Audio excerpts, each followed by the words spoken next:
He grabbed me by the collar before I made it 3 steps inside. "You're nothing to her anymore, loser. She doesn't want to see your pathetic face." His spit landed on my cheek like punctuation. I didn't flinch. Not in front of my daughter. Not on her wedding day. Her eyes never met mine. Not once.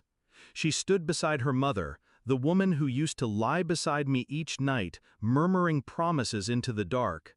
Now dressed in white lace and lies, smiling for photos I wasn't allowed to be in. My fingers gripped the inside of my coat pocket. A single call. No threats, no shouting, just coordinates. Then I turned. I left the venue behind like a casket I didn't need to bury myself in.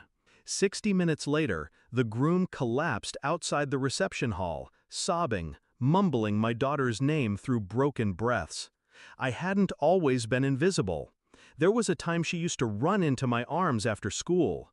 The way she used to draw hearts around Dad in her notebooks. We had matching keychains, hers a red guitar, mine a silver pick. Then one day she stopped answering my calls. Then the court letters came. Then the restraining order. For her emotional well-being, my ex said in court, her voice honeyed with concern. They didn't even give me a real reason, only silence. And then came the message last year. From my daughter. No greeting, just, "Please stop calling me. I want to change my last name." That was the first time I felt something die in my chest without pain. Then the wedding invitation arrived. Not to attend, just a notice. A receipt of how far I'd fallen from their lives. Still, I showed up. Not for her, but for myself. For the truth. Something had never made sense. She had loved me. Fiercely. Visibly. Children don't sever bonds without bleeding. So I began to dig. Quietly. I hired someone better at staying silent than I was. Surveillance, deleted text recoveries, phone pings. The new husband had history, a deep one. Not just with my wife, but with the court clerk, and the child therapist who gave that glowing testimony. Old college ties, quiet payments, messages hidden beneath fake accounts.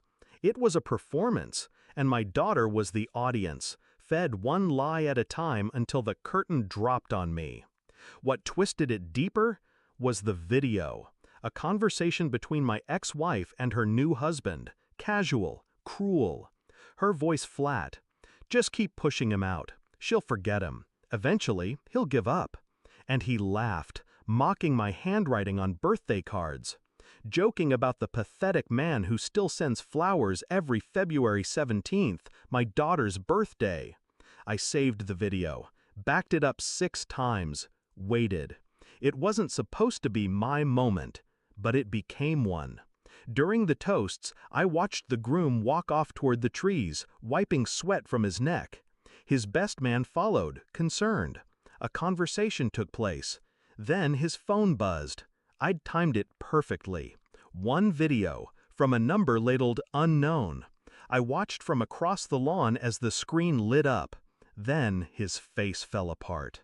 He tried to play it cool, but his knees betrayed him. He sank into the grass, holding his face. He asked to speak to my daughter privately. They disappeared into the tent. When they returned, she was crying, not tears of joy. Her gaze found me, for the first time in 2 years. No words, only confusion, and the quiet cracking of illusions. I walked past the reception hall calmly. No one stopped me this time. The husband, her husband, stood frozen by the valet.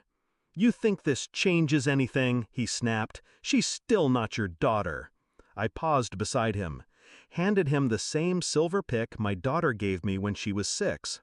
"I know," I said, "but she's not yours either." He didn't speak, didn't breathe, didn't chase me when I left. I never raised my voice, never broke anything. Just let the truth hollow him out. That was enough. I didn't go back. I didn't check the aftermath. I didn't need to. They always told me silence was weakness. They were wrong. Silence is surgical. It cuts deeper than rage ever could. Now the truth is out there, poisoned and blooming. No matter what story they try to stitch together now, it will never be whole again. They threw me out like a ghost, so I became one, not to haunt them, but to outlive them. You lose more than family when you betray someone who remembers everything.